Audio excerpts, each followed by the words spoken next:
Magandang araw po, may dala po ako yung lagadera, no? Dahil pagdating ko, binisita ko yung aking mga tanim na cauliflower, ay kulang po sila sa tubig. Maganda pong gumamit ng lagadera kapag kayo magdidilig ng inyong mga halaman. Nang sa ganun po, ay hindi na po nababasa yung kanilang mga daon. Kapag po kasi nababasa yung kanilang mga daon, may posibilidad po na magkaroon ng punggus yan, ano?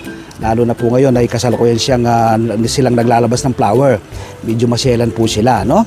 Kapag nagkaroon ng punggus, so may tendency po na masira ang ating mga tanim na cauliflower.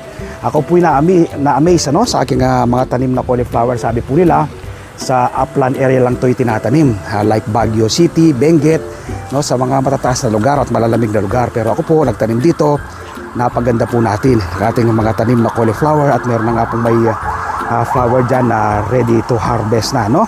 Ito po may mga flower na